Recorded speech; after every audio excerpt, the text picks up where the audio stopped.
Alright guys, I have my brand new OEM cam seal right here, and I have the exhaust cam sitting in my lap. So while I have the cam out, I'm just going to slide this over. Okay, it looks like I have it at top dead center on the crank. It's really hard to get the right angle, but it looks like I have top dead center. So now I'm going to go back up to the top of the engine, and I am going to try to adjust my cams. You can see the little keyways right there. Those need to be facing up, so I'm going to get those close to top dead center as I possibly can. This one looks really good right here because they go slightly to the left, so that one's looking real good. This one could be a little bit more left. It's not currently wanting to go. I'm obviously going to have to do a valve adjustment. Looks like it's being pushed up by this VTEC rocker right here. It's not quite wanting to sit into place, but that's okay because we are far from done. I think I'm going to go ahead and get that plastic cover that goes right here. Alright guys, I have the cams all lubed up. I just used some Permatex assembly lube. Let me see, this is the stuff I used right here. Ultra slick. Wasn't too expensive. So yeah, I just put it all over the camshafts just because, you know, those are brand new camshafts and I don't want this car, you know, starting dry. That will just make some extra wear. But anyways, remember these little guys that we had to pull out to get out those rods to take out all the rockers? Well, there's, you know, I got this one out of there, and then there's the other one. Well, I went ahead and got some brand new O-rings for these because they do have O-rings on them. So there's the part number right there, and it's just a tiny little O-ring, so I'm gonna just quickly replace those. Alright guys, with the cams all lubed up and the rockers and the cam seals just kind of floating there, it is now time to start putting back on the cam caps. I have my little box where I stored them while I was working on other things, and I have them still laid out in the original order of which they came off the car. So first I'm starting on the exhaust side. This one right here goes right here, and this one had a, what do you call it, like a cam cap in it. So here's the old cam cap. This one was OEM. I replaced this, I think, about 4 years ago. So I figured since I'm in here, I might as well get a new one.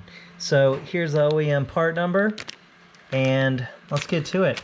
All you do is you put a thin layer of RTV in the middle there, and you put it in this groove, and then we'll put it on the cam.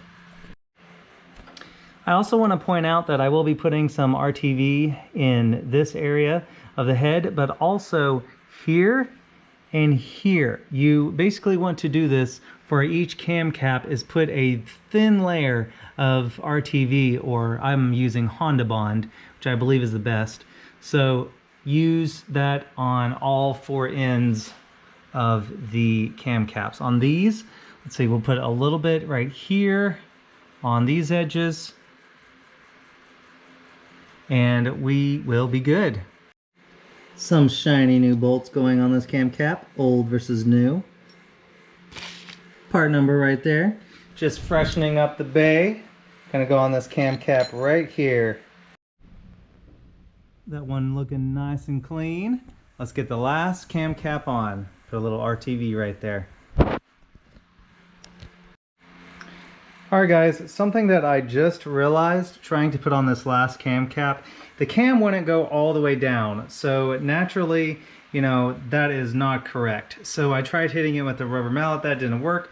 So what I came to the conclusion is that the rockers, you know, I've watched a couple YouTube videos about installing cams and stuff like that, and LMAs, and you know, working on the internal head here. And nobody mentions that you need to loosen this lock nut and spin the adjusting screw right here all the way down so that the rockers aren't pushing up on the camshaft. Now that makes perfect sense. I didn't think about that before, but yeah, that's kind of like a, you know, duh moment, but I finally got them in, and now let's start putting on the remaining caps, and let's not forget our O-ring right there. But yeah, anyways, good tips right there, guys, good tips. Do not forget to adjust the rockers all the way down so they do not interfere if you're putting in new camshafts.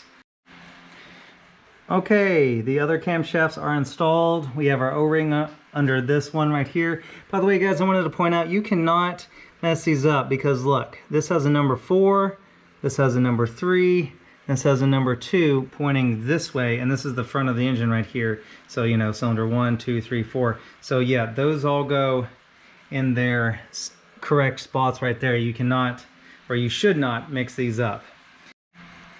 Alright guys, so these 12mm bolts, all of these bolts get torqued down to 20 foot-pounds, and then these smaller 10mm ones on the ends of the cam caps, these get torqued down to 7.2 foot-pounds.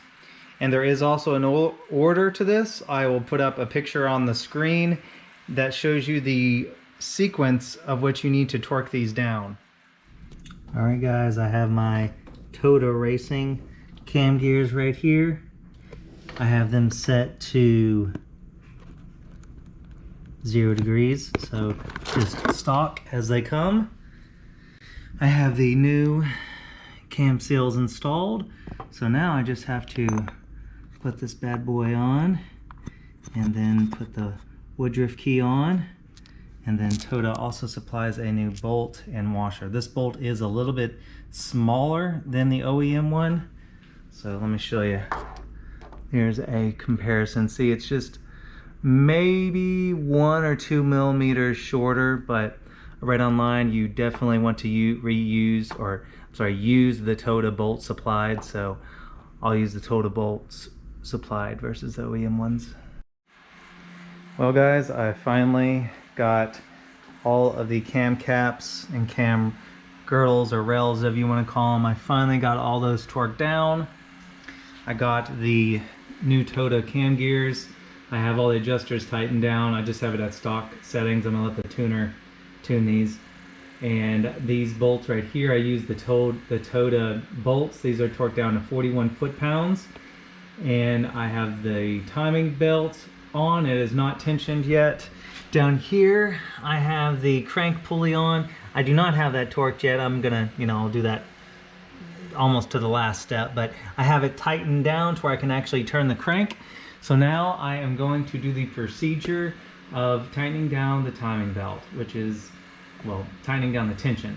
And that is pretty much just rotating the crankshaft counterclockwise. You can see it's at top dead center right here. Just gonna rotate this 3 teeth and then tighten down the tensioner, torque it down. I believe the tensioner is torqued down to 40 foot-pounds. That's how you do that.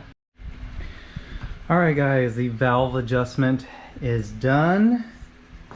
I have the tensioner pulley, or the tensioner bearing torqued down.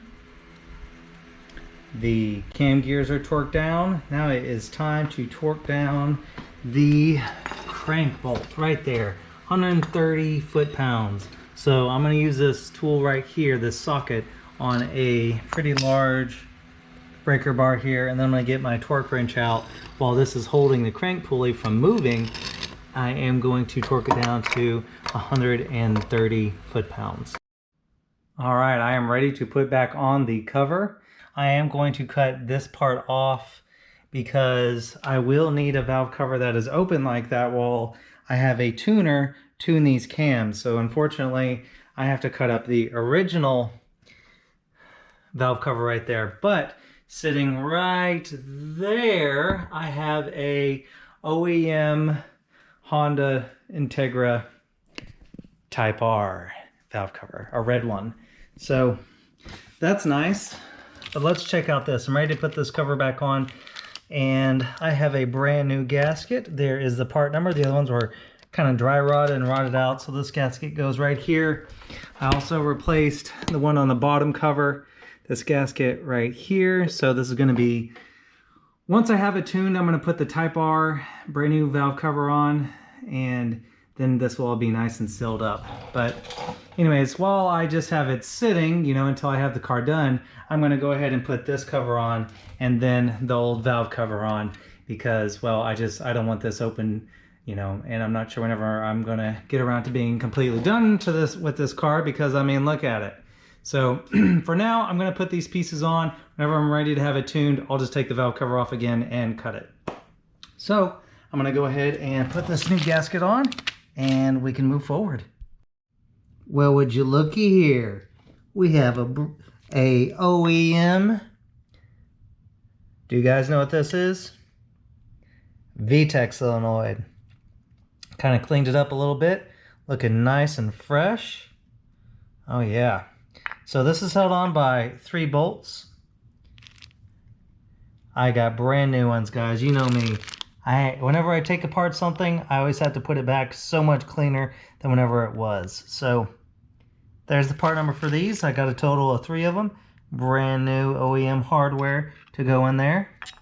Now you might notice that plug right there, you can see right through this thing. Now a VTEC oil pressure switch is usually right there. Let me show you what that looks like. That looks like this guy right here. Now the raw wire engine harness did not include a plug for this. Actually, on the JDM B18C1s, they do not come with an oil pressure switch. For some reason, you know, the US market was the only market to get this switch. So it is not necessary. So, and since I don't even have the wiring harness for it anymore, this is what I bought, a Speed Factory Racing. This is a titanium plug right there. So since I'm not going to use it, and I can just tune this out in my Honda, there you go. I'm going to plug it up with that nice hardware right there. I'll show you guys what that looks like. Ooh, look at that VTEC solenoid now. New hardware. There is the oil pressure cinder plug. Looking nice and clean. It's time to put the distributor on.